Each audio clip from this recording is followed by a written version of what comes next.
नमस्कार मेरा आज February 22nd आज करवश तत्वा मॉडल पे करन विजय जी आज बे describe as Kashmir Shaivism. So Kashmir Shaivism is brought to everybody from KOA Heritage Preservation Program. Thank you so much. Vijay ji, please take over. So I will share. Yeah, I'll show you. Are you able to see? November 20. Yes. Okay. So last time करो मैं त्रिचोर चीज अपने cover. Surendra जी बुशुस वैसे English पर ज़्यादा करान comfortable ये oneness मज़. I mean sometimes yes we do have people who do not understand Kashmiri so well. And also, मगर no, that also another reason is that we are going to record these videos in English so that if our youngsters who don't understand Kashmiri look at this video, then they can also understand. Yeah. So what this is the outline. We did 2024 recap last time, but this time I have added some links which we can share in for those who did not cover or did not attend the 2024 sessions. And then I covered up to Tatvas, the foundational model to comprehend Trika, and then we talked about the objective creation a lot last time. So today we are going to just go through a quick recap of what we covered last time, and then we'll go to the objective compared to subjective creation and purely subjective realm, that is the Shuddha realm, and then we'll do the reflections on the Tattva model and its value. Let me just hide this. Last time what we did was we talked about what we have done in 2024. So we did 7 sessions, main sessions, followed by some sessions on Laldad's interpretation in light of Shaivism.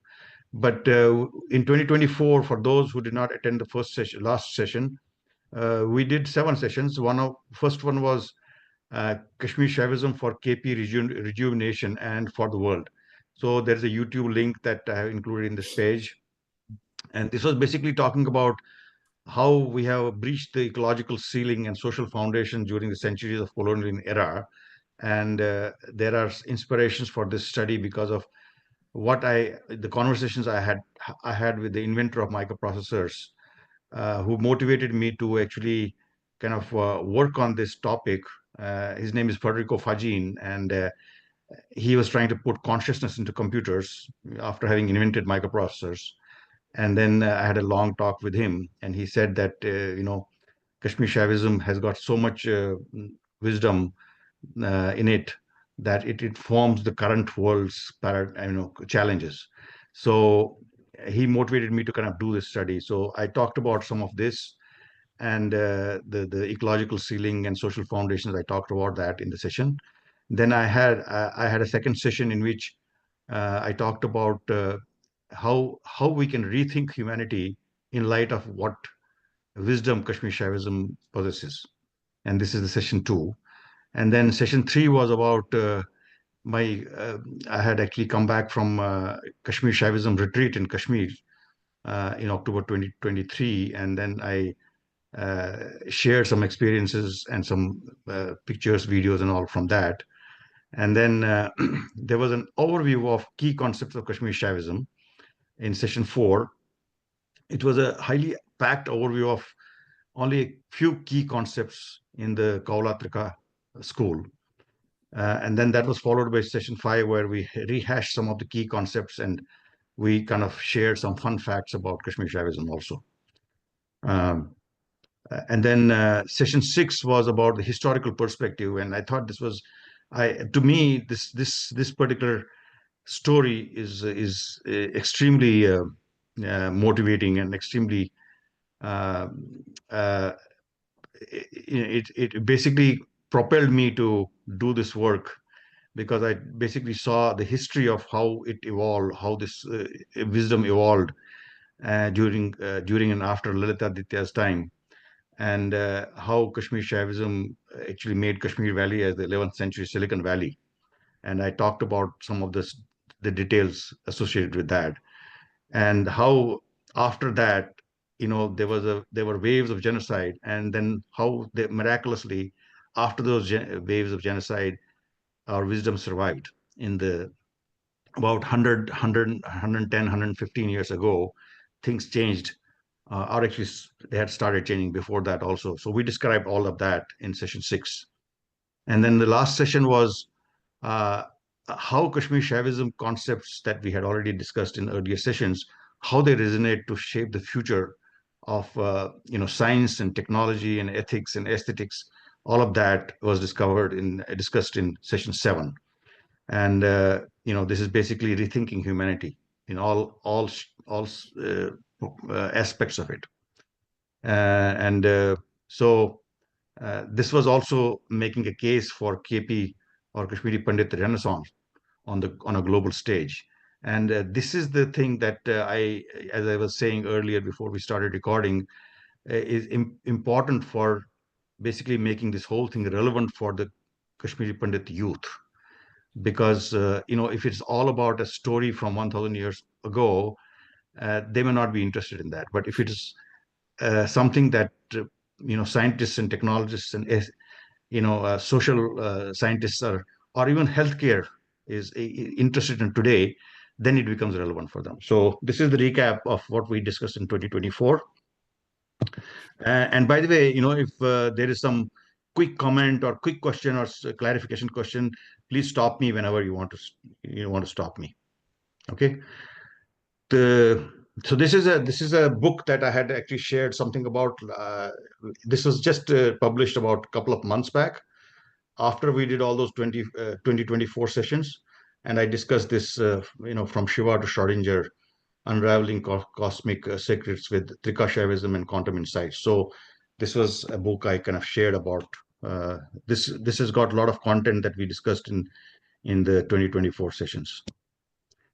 And this is again on Amazon, and there were some quick things about this book that I shared in last session. I'll not go through those again. So I also discussed last time, what is the difference between the elements, the concept of elements in physics, all that Mendeleev's periodic table and all the elements in that. How does that vary, or how is that different from the Tattva model in Indic knowledge systems? So I talked about the classical physics, how the concept of elements was there in that. And then I talked about the quantum physics and how that changed, how quantum physics changed the concept of elements, and how, in the classical physics, there was no importance given to who is designing the experiments related to those elements, and who's observing the results of those experiments, and who's agreeing and who's questioning. The who was not, the subject was not included in the classical physics, but in quantum physics it was. And then Trika system is also very similar to quantum physics, where the who is the central thing in these elements, in these concepts. So I also discussed a little bit about what changed in the Tatvas model after Kashmir Shaivism came on stage in the 8th century. Till the 8th century, there were other traditions, Indic traditions, which also had Tattva model, but there were only 25 Tattvas in that, and their meaning was also a little different than the meaning that was ascribed to them after Kashmir Shaivism came on stage. So I discussed this also in the last session.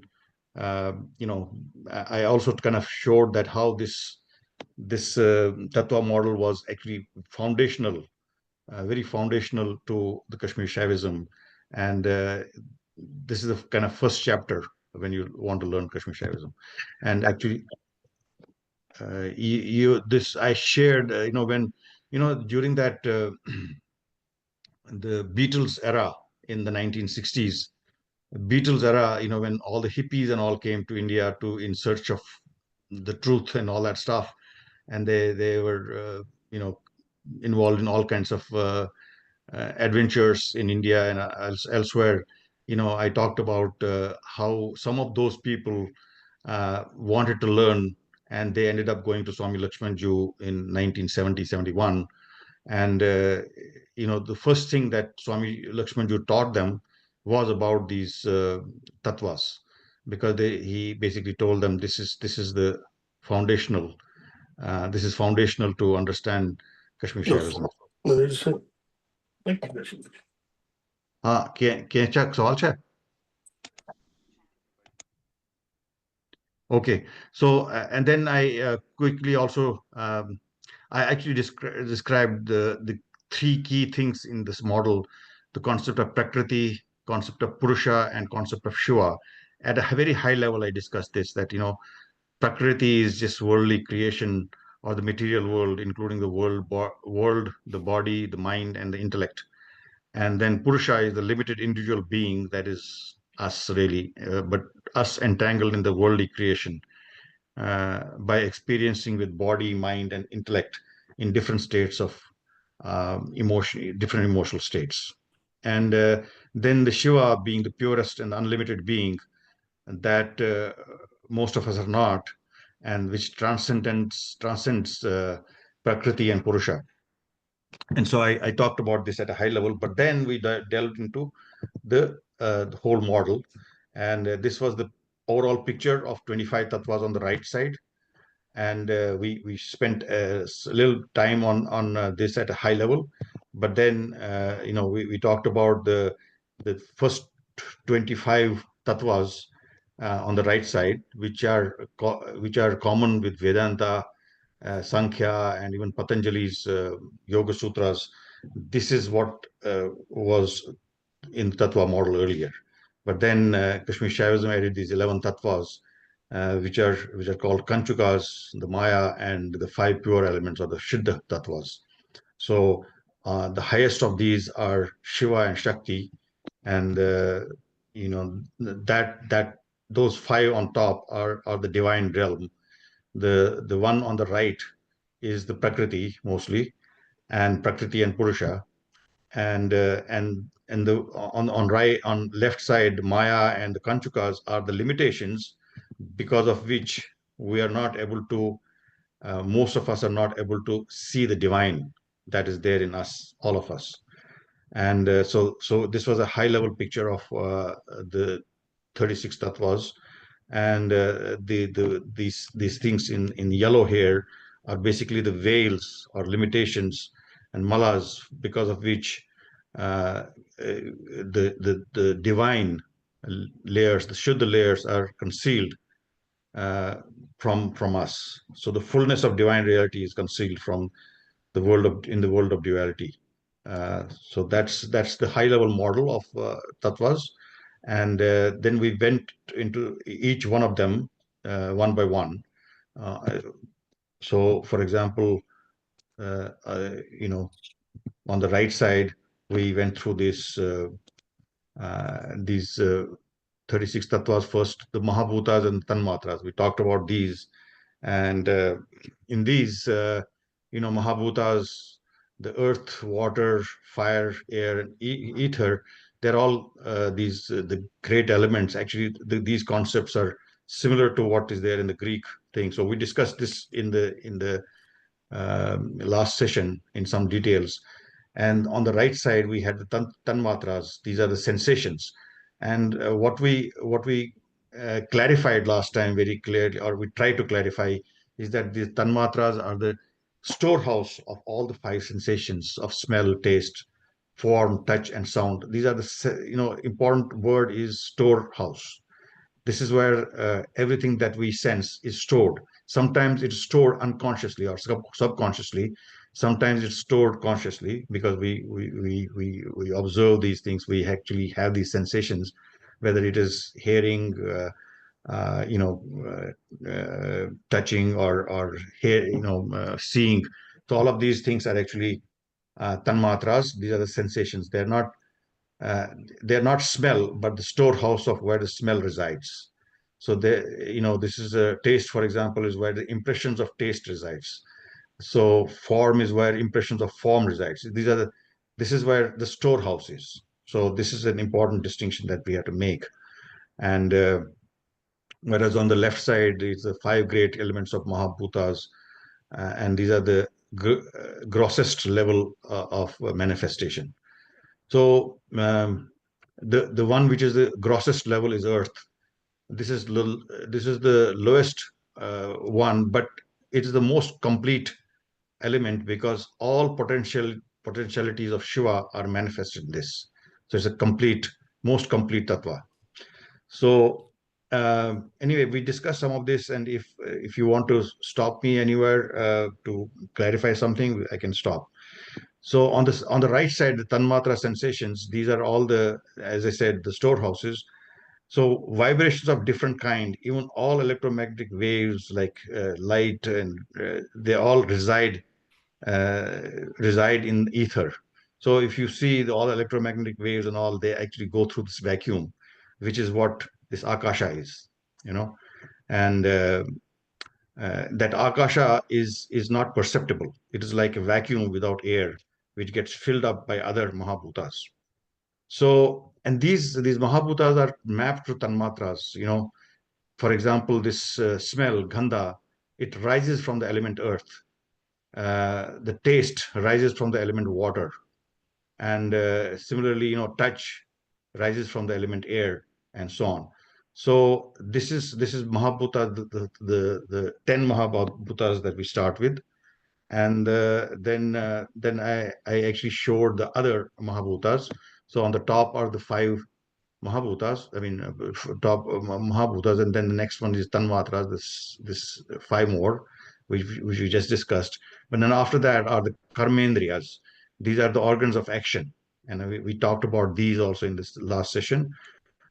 And these are like the tongue, the hand, the feet, the anus, sexual organs. These are all organs of action. And then the ones that at the bottom are the jnanendras, the organs of knowledge.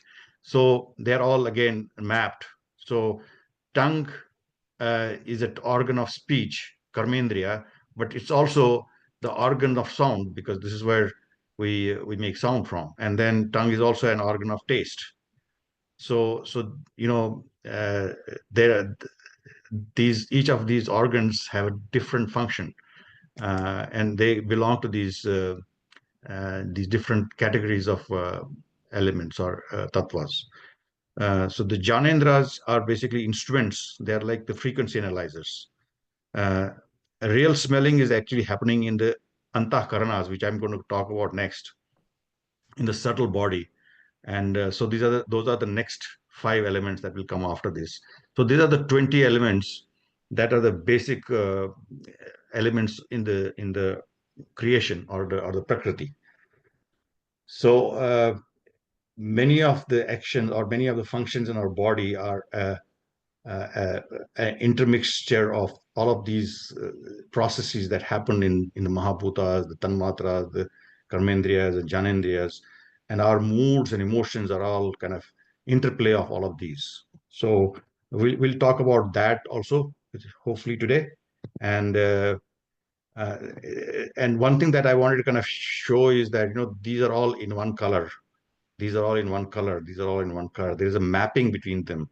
It's not that they don't interact with each other, but there is a strong linkage between prithvi, smell, and nose, and similarly water, taste, and tongue. There are these alignments. Actually, they sound quite common sense, and so I'll actually show some more subtleties in this in the next few slides. So as I said, these are all, as you can see, these arrows, they're all entangled. And the last ones there that I have added in this page are the 5 next elements. These are mind, ego, intellect, nature, and individual. And so these are the internal organs, whereas these ones are the organs that are in the subtle body. And this manas, ahamkara, buddhi, prakriti, and purusha, as they're called in Sanskrit.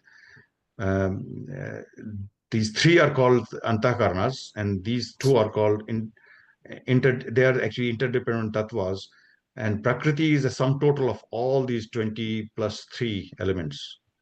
Then Purusha is basically the individual, the uh, subjective this is more like subjective person, the person who's experiencing the Prakriti. That's Purusha. So we'll talk more about these because they are actually difficult concepts. These internal organs are difficult concepts. We'll talk about these. But basically, these are the 25 tattvas of Vedanta, which is also common to Samkhya and Patanjali Yoga Sutras, which all happened before Kashmir Shaivism came on stage in the 8th century. So this is the end of these 25 tattvas. In Sankhya philosophy, Prakriti is entangled mass of 24 tattvas, which are these 20 plus these 4, that brings ignorance and dukkha to the Purusha. So the Purusha is entangled by all of these tattvas, and which makes the samsara a samsara of suffering. And Purusha wants to be an ascetic in these Vedanta and Samkhya and Patanjali Yoga. Purusha wants to be an ascetic for separation from this cause of ignorance. So this is what was the case earlier before Kashmir Shaivism came. But Kashmir Shaivism added 11 more tattvas while it fundamentally reinterpreted these 25. So not only did it add 11, it also reinterpreted these, some more subtly, some more, obviously. So we'll now jump into those. But before we jump into the 11 tattvas, we'll talk a little bit about this objective cum subjective creation. As I said, these internal organs, this is the objective cum subjective creation. This is the topmost tattvas in that Kashmir Shaivism brought in. So what are these 3? So the 3 antakaranas are mind, ego, and intellect. This is mana, the mind is basically manas, is basically faculty of attention and sense processing. So whatever tanmatras and all are capturing, the senses that they're capturing, the storehouse, it's all being processed in the mind. And it is synthesized, the data from those senses are synthesized and processed. And then in Kashmir Shaivism, Manas needs to be gently trained and lovingly disciplined in meditation. So in meditation, we are trying to control mind by training it and kind of fixing it on certain objects and on some ideas. So that is what is being done in Kashmir Shaivism to basically train this mind through meditation. So whereas ahamkara, the ego, this ego is basically, literally in Latin, it is I am. So it identifies what is me and what is mine. For example, when we say I am fat, I am intelligent, or I am rich, I am, handsome. So these are all egoic kind of identifications of myself. So this is ahamkara. This is a fictitious construct of self-images that seem real, but they cause artificial self-limitation in a static prison in which one suffers. So in Tantra, this ego is not to be annihilated, but purified and expanded, because these limitations which make it fictitious and make it make it cause the suffering, those limitations have to be annihilated and purified, so that through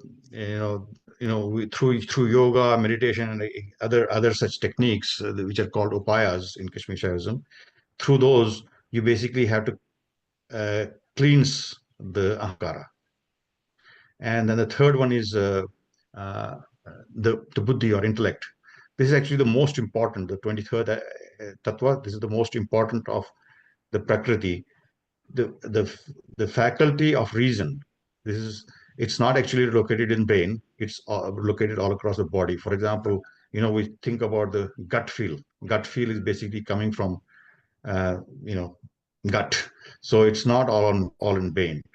So this is basically faculty of reason located not just in brain but across body to conceive, imagine, and discern and formulate judgments and decisions.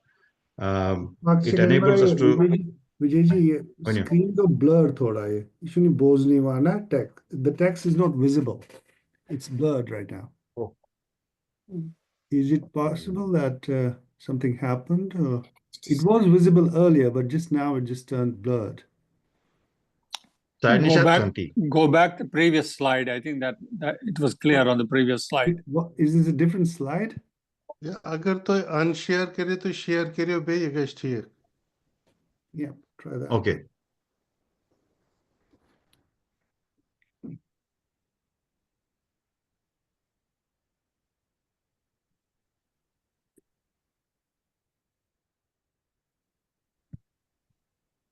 Shaivism? No, we cannot see it now yet. No. Oh. Should I go get out and come back? No, that should not be necessary. But if you just share your thing, that then are you sharing?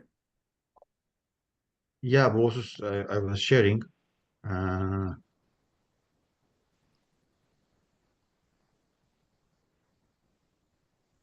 Are you able to see? Actually, no, it's not showing anything right now. I'm gonna log out, log back in. Okay, take her off. Sorry. Okay, no worries, no worries. Okay, just give me a second. Sure.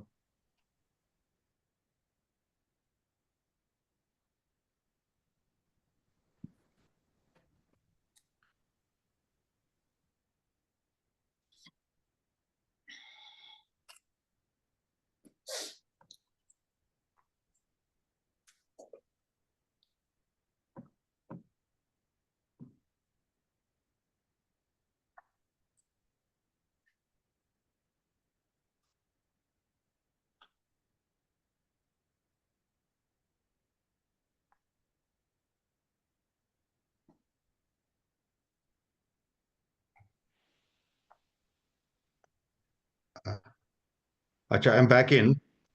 Mm-hmm. Let me try again. Yep.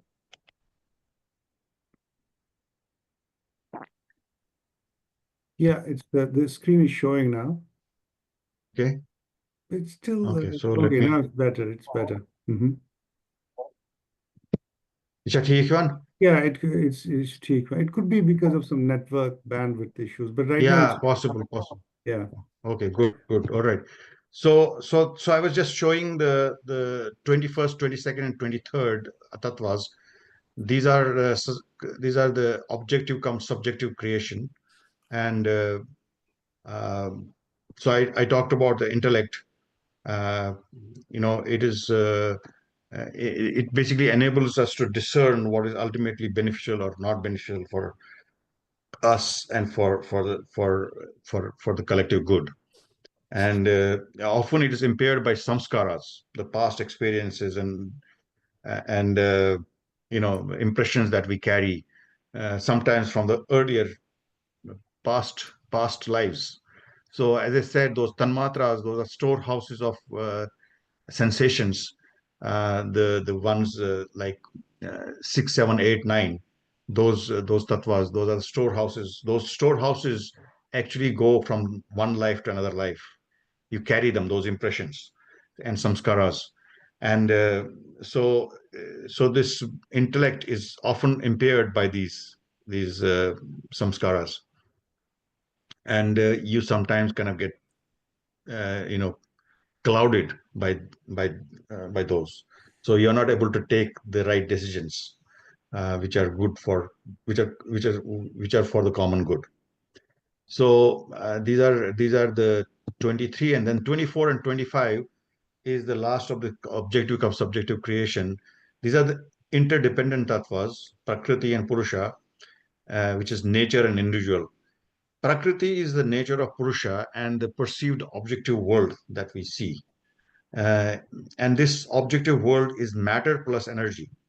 Uh, uh, science and physics and all, they came up with this E is equal to mc square only about 110, 120 years ago. But this concept of matter plus energy being seen as part of Prakriti, as one Prakriti, is thousand-year old concept in our wisdom traditions. It also includes energy, which is subtle, in our subtle body, those energies, which cannot be measured as, with instruments that we measure energy with, for example, electromagnetic wave, light, and those kinds of energies. Also, this is Prakriti is the unmanifest primordial materiality. So in physics, there's Schrodinger, and he's got this Schrodinger equation, and then it has got solutions, eigenfunctions, and all that stuff.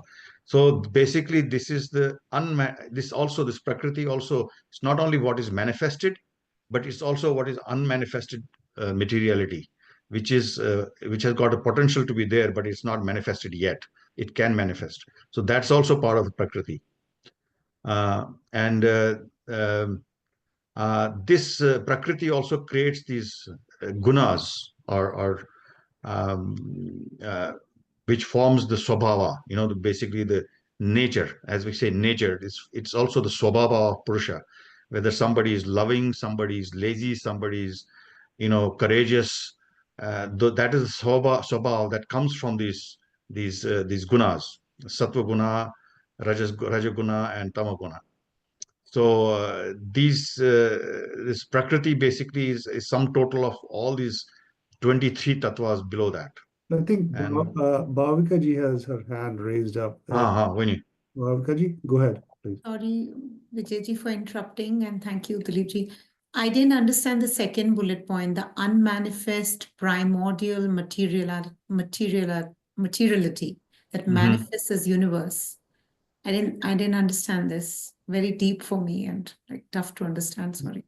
Yeah, I mean, see, the thing is, Prakriti is everything that is and everything that is not. Because Shiva is also basically what is happening is Shiva, the ultimate reality, which has got Sat Chit Anand, and we'll talk about that later. It's manifesting itself through Shakti as Prakriti. And we'll talk about Maya and Prakriti next couple of pages. And but what is manifested and what is not manifested is all part of Prakriti. So this is the for example, in the physics, you have this akasha, or vacuum. In 1960s and 70s, there was this David Bohm who said that this vacuum is actually full of energy, full of potentiality, and they have these positrons and electrons, and they're always being generated, and then they disappear. And that vacuum, that akasha, holds the potential for new universes to come. So those are unmanifested primordial materiality that I'm talking about here. And that's what Schrodinger's equation in physics also. So the reason why this whole concept of Kashmir Shaivism has become interesting in the last few decades is because they see similar concepts in quantum physics and in this Kashmir Shaivism wisdom tradition, that they are finding a resonance between the two. So unmanifest primordial materiality is things that have not happened yet, but they're also part of Prakriti that can manifest itself. It can happen tomorrow. It can happen anytime. For example, right now, 50 years ago, we could never have thought about this Zoom kind of a meeting happening, right? And where I can see you, you can see me on the screen, but you're not on the screen really, right? It was unmanifest a few decades ago, but today it is manifest. So, but it's all part of that Prakriti. That's what I was trying to say here. So what does a person make of that? That it's understood that there are certain things that are unimaginable, or which we cannot, which has not manifested yet. Or in our lifetime we have never seen these, but maybe thousands of years ago, when the rishis and all were imagining some of these things happened, and then it all got lost, and now we don't know anything about it. All that is also part of Prakriti. Okay, so there are these things that can happen in the future or those Or have happened in the past, but we don't have any perception of those. perception. And to us, they are not manifest. Yeah. Yeah, this is kind of tricky, and that's why quantum physics was also so hard for Einstein to digest. He could not relate to quantum physics, and this is in a similar domain. These concepts, and it becomes harder and harder as we go beyond this.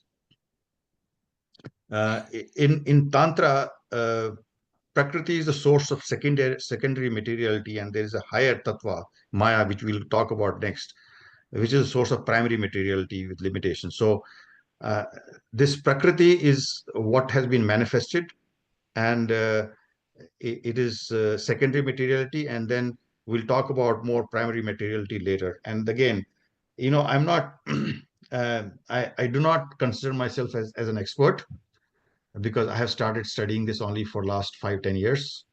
And, it's quite possible that I may not be in a position to, not only understand it myself, but also make it clear to others. Because if am able to make it clear to others, then I will understand myself better. So please bear that in mind. This is a place where we are trying to discuss these things, and many of these things are kind of dark to maybe all of us. So bear with me on that. I should confess. Okay. Paku Bronco. A little confusing in the sense that you Prakriti in Tantra, Kashmiri Shaivism you're talking about? Yeah. Tantra is Kashmir Shaivism, yes. Tantra Prakriti is Kashmiri Shaivism. Okay. Yeah. Tantra is actually the original name of Kashmir Shaivism, and Kashmir Shaivism is a kind of a misnomer because it's not something that happened only in Kashmir. Lots of elements of Tantra came from other parts of India. A lot of it came from Assam, Kamakhya, and Nepal and Rajasthan. They all came. But in Kashmir, it was all integrated by Abhinav Gupta into one coherent philosophy called Trikha. So Tantra is a much broader thing, which is it finally kind of gelled or got synthesized by Abhinav Gupta in Kashmir. That's why it's called We'll Kashmir. explain more on the Prakriti later slides, right? Yeah. Let's see. We'll come back to it maybe later. Okay. So the Purusha is in Samkhya's philosophy, Purusha is the innermost self or perceiver, and it's actually separate from Prakriti. There's two dualities, like there's a duality. Purusha is different from Prakriti. Purusha is perceiving the Prakriti, and the person who's perceiving is that who in me. My body is Prakriti, but there's something inside me which is not my body, and that is Purusha. And in Samkhya, it was a separate identification. Purusha was different from Prakriti, but in Tantra, which is Kashmir Shaivism, Purusha is the contracted form of Paramashiva, and it's not different from Paramashiva. It's just a contracted form. It's a limited form of that, and we'll talk about the limitations, which are the 26, 27, 28, 29, and those and 30. Those are the elements which are making Purusha a contracted form of Paramashiva, and we'll talk about that next. But Purusha is not different from Paramashiva, and that's why Tantra is a non-dual philosophy, whereas Samkhya and even Yoga Sutra and Advaita Vedanta, or Vedanta actually, not Advaita, but Vedanta, they believe in duality. The Prakriti is different from Purusha. The two different things. We actually discussed in the key concepts last year, we discussed the three unlimited energies, Shaktis of Shiva, Ichha Shakti, Jnana Shakti, and Kriya Shakti. these Shaktis are limited by the fourth energy, and the limitation, these are called Kanchukas, and that's what 20, 26, 27, 28, 29, 30 are. These limitations which make Purusha different from Paramashiva, these limitations can be lifted by the fifth energy. There's this Ichcha, Jnana, Kriya, and then the fourth energy that we discussed last year. Then there's a fifth energy, which is called Anugrah. In Kashmiri we say Anugrah, right? So those are the fifth energy that basically helps to also remove these limited energy, limitations, and through the grace of Maya. That's what I said, Anugraha. And we talked about that last year. We will not be discussing those energies too much in this, but we'll be touching them. So those energies are actually the fifth energy is what actually dissolves all of these limitations, and that makes us, the Purusha, identical with Paramashiva, and we have a self-realization of the true nature in us. And so we'll again discuss this more. So all of these Prakriti and Purusha and all the other elements before this, they have been reinterpreted in Kashmir Shaivism. So they are not, the interpretation of these is not identical to what the earlier traditions like Sankhya and Yoga Sutra and all gave. Kashmir Shaivism gave them a slightly different interpretation. So here, what we are talking about, these interpretations, these are not same as what came in the Sankhya philosophy. That's why I kind of said, I kind of separated the Sankhya and Tantra aspects here. So just to clarify, what the Tantra, what Purusha means from the Tantra philosophy, is what Kashmir Shaivism is. Correct. Tantra is identical to Kashmir Shaivism. Kashmir Shaivism. Okay. There are Vedas. Sorry, Vijayji. So Advaita, the Purusha is they consider that as Purusha, the highest, the Brahman, basically. Correct. But here as Jiva Atma, but here in Kashmiri Shaivism, Purusha is the individual, limited. It is a limited being. Limited being. It's a contracted form. That's a difference, yes. Yeah. Correct, contracted form. So also I have kind of heard some stories, when this Denise Hughes was learning under Swami Lakshmanju. So she was driving him in Srinagar around, and then he said, this car is Prakriti, but you are the driver and you are the Purusha. But if I'm giving you the direction on which way to go, then you are not even you are the Purusha. I am the Purusha because I am driving you. So he gave that example to her, and she kind of shared that story to us. So I guess just put this picture here for the driver and the car. Purusha is the driver, and car is the Prakriti. And Purusha cannot move without Prakriti, right? And then there is a concept. There was actually, when I did this course, as I said, there's acknowledgements here. These are all ideas developed from Tantra Illuminated by Chris Wallace and the Tattva course that I attended under Swami Lakshmanju Academy. So in that, there were some questions about what is the difference between Purusha and Ahamkara. So Purusha, in this case here, is the subject. It's the who. It's the person who's perceiving, who's directing, who's understanding. So that is Purusha. Whereas Ahamkara is the objective, where it's saying, I am rich, I am fat, I am intelligent. It's associated with my properties, my objective properties, not my subjective properties.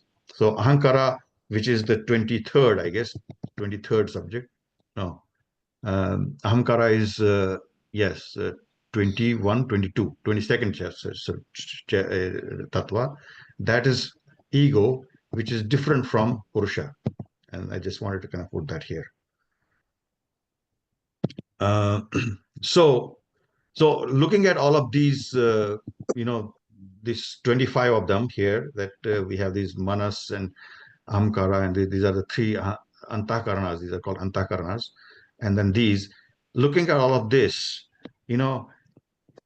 we are smelling, we have these karmendras, we have all of this, and we don't even, most of the time, our mind is always so busy with doing stuff, thinking about past and future, that we never spend any time in the present, and we never spend time in smelling, in tasting.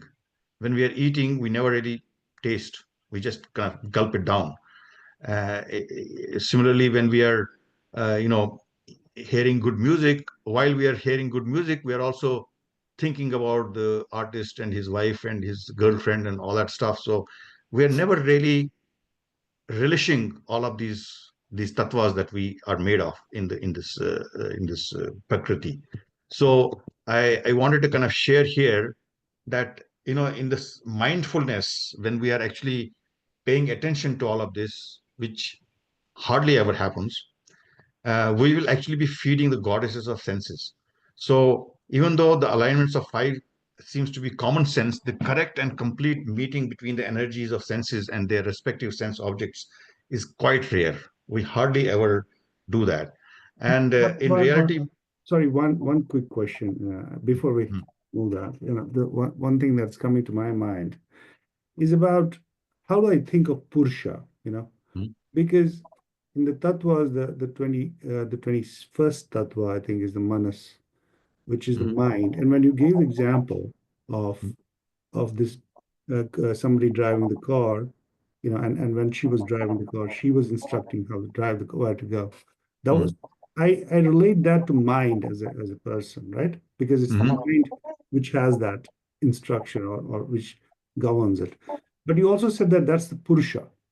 So what delineates mind from Purusha is the question.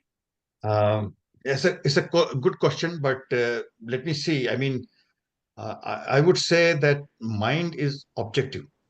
It's an objective thing which basically is looking at all the senses, and it's kind of collecting all the information from the senses and processing them and all that stuff. And based on that information and processing and all, it's feeding that as part of that all of this is part of the prakriti, right? And it's feeding that to the Purusha. And the Purusha is actually making the decision. Purusha is the one who is subjective. That is the consciousness in the person, in us, which is different from the brain, which is different from the intellect. It is the subject. It is the Shiva in us who's limited. That's what Purusha is. Whereas mind is an instrument. It's a faculty of attention and sense processing. So it's not the who. It's not the who in us. It's not the consciousness in us, which is actually using this mind, ego, and intellect as part of prakriti, and then taking processing that information and giving directions. So you brought up an important concept here while you were explaining. You brought up the concept of consciousness, and you related that to Purusha. So that's the intellect is the intellect comes from the mind, but all of these things won't work if we don't have the consciousness. Consciousness, exactly. Consciousness is akin to Purusha, I think. Purusha, yes. The consciousness is the supreme consciousness is when the Purusha, the consciousness is not limited. When Purusha is limited, when Shiva or supreme consciousness is limited, it becomes limited consciousness, Purusha. So I think that's the way I would respond to that question. The part is Prakriti is whole world, material. Correct. Right. And Purusha is just limited. Shiva. Shiva in one being or in all one beings. being. Right. In one being. In one being. Yeah, In limited. one being. Limited. The limitation is specific to the being. To the being. Limitation is specific to the being, and different beings, different jivas have different set of limitations. This is an infinite, it's like big data. infinite set of limitations. So the It's a big Prakriti will come from Shakti and Purusha comes from Shiva. Shiva come from Sadashiva. Sadashiva, yes. Yeah. And we'll get into those concepts Okay. next. All right. Yes. So I was just talking about the fact that, most of the time we are not paying attention to this. Our mind and our ego and intellect and all is kind of all the time playing. And we are never able to feed the goddesses of senses. And we live in the mental world of our own making, that we are rarely well grounded in the sensual world. When we do pay attention, it is filtered through our mental constructs. So Kashmir Shaivism, which is better known as Trikha, stresses sensual meditation to cultivate an ability for the senses to meet the objects fully. Even in extreme mindfulness in left-leaning schools like Kola, in Kashmir Shaivism, there's a Kola school who give highest importance to sensing things. Even like they would go and they used to have sexual orgies. In Shiva, in Kaula school of Kashmir Shaivism, where the awareness of what our senses are sensing is the realization of our true self. That's why this goddesses of senses are so important in those schools of Kashmir Shaivism. So, for example, this is actually coming from Tantra Illuminated by Chris Wallace, and some of it I have kind of just taken it from there. And by the way, when I was listening to this Chris Wallace Tantra Illuminated, I have actually been listening to it for last several years. I have listened to it 3 times, and many times I had to rewind it to understand what he's trying to say. So, it's some of these concepts are quite hard to understand. So I wanted to kind of say that this senses and this world, the Prakriti, is a highly entangled mixture of processes or interactions that happen. And it's like Japanese tea ceremony where it's a meditative savoring of food or savoring of music or beauty. That is what this Kala school used to kind of focus on or emphasize on. They used to spend their life in shamshans, and they used to put corpse ash on their body. They used to use skulls, and for them, even the foulest of shit was a source of bliss for them. The stench from that shit was a source of bliss for them. So the senses is a very interesting kind of a vehicle for reaching self-realization in some of these schools. And that's why you'll see many of these sadhus and all, they kind of have these very strange things which we find very abhorrent.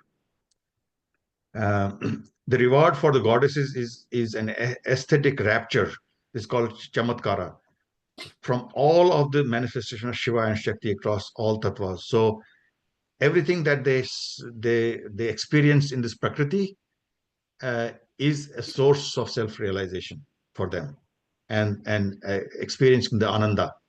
So in fact, actually yesterday, in one of our WhatsApp chats, Rakesh Ji Kaul was saying that, hey, I don't want to be, I cannot be I cannot be a sannyasi because I love food so much. So I was telling him that, you love food so much and you enjoy and you experience Ananda from this food. It's actually the goddess in you who's experiencing experiencing that Ananda. And,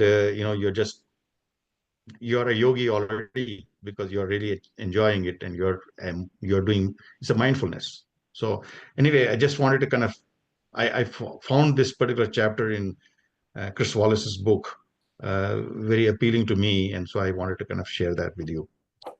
So next, higher tattvas and reinterpretation of 25 tattvas explain why we are not able to be more mindful.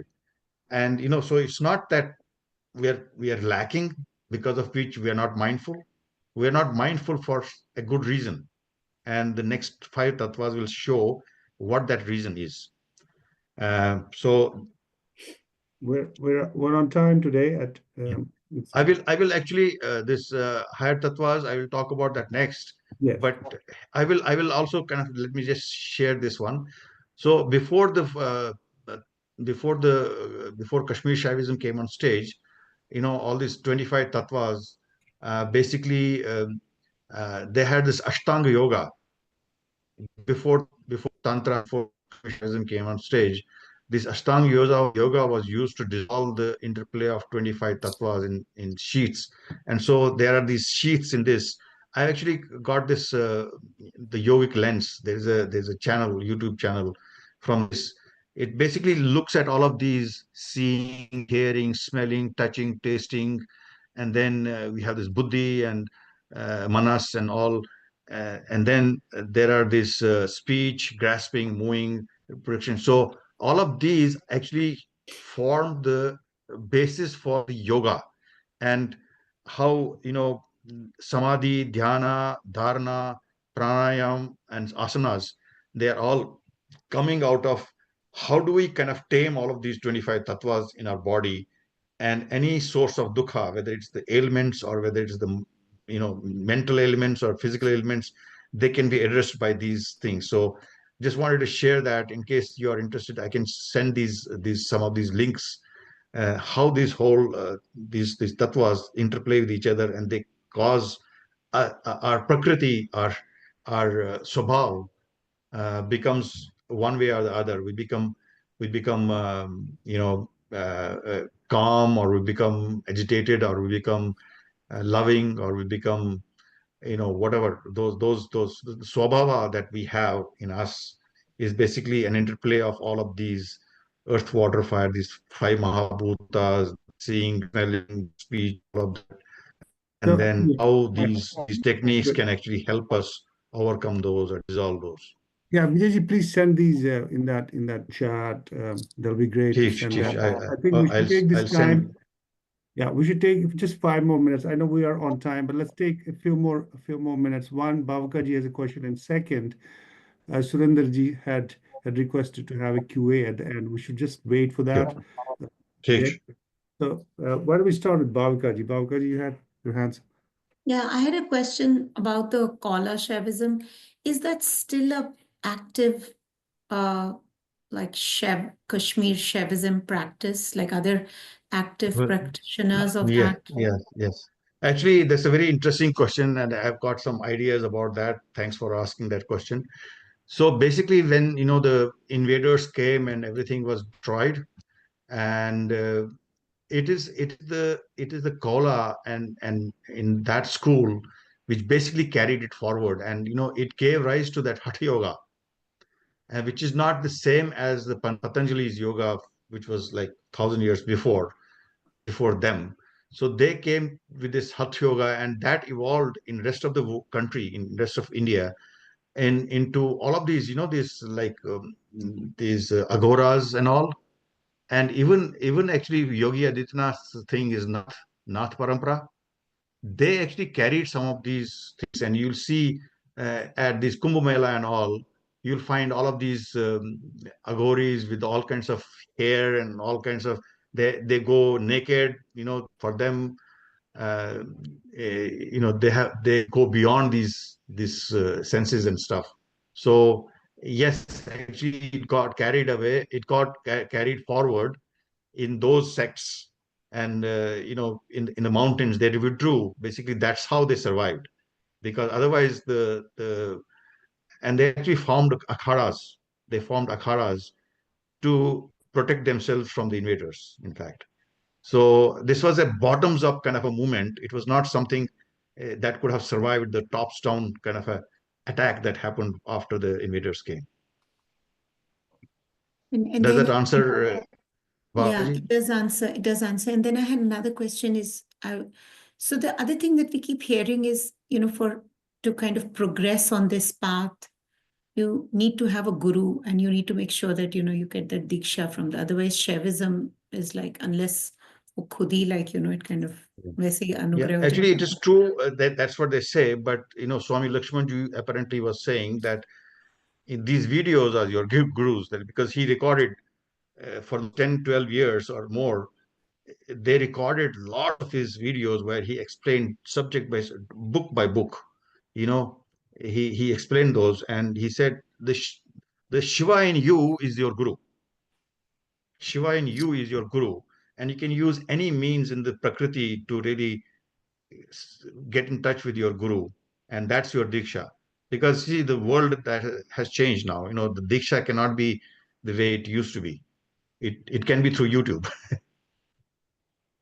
So I have never gone to a guru like that. I have always done whatever I have done through this, and I think I have refined a little bit, not much, but a little bit, and so that's the guru in me, I would say. Surendraji, you wanted to ask a question at the end. Yeah.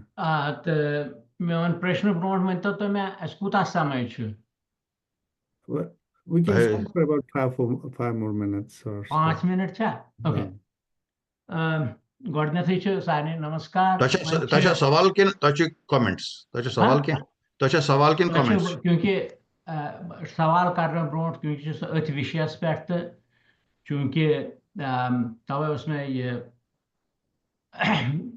पृथुम के बहे अस्कुता समय छु one छु हेर छ one बोमवार दो तो सादी छु हेर छ बधाई तो ये छु वनुन के विशेषकर सादी बटन मिशन बाकिन दिसन हस पता त बटन खतर युस महाराज इशू कमेंट कि भाई पत वनो मोन प्रश्न क्या छु कमेंट छु योत कि अच्छे टिप्पणी मना कि यहाँ संस्कृत शब्द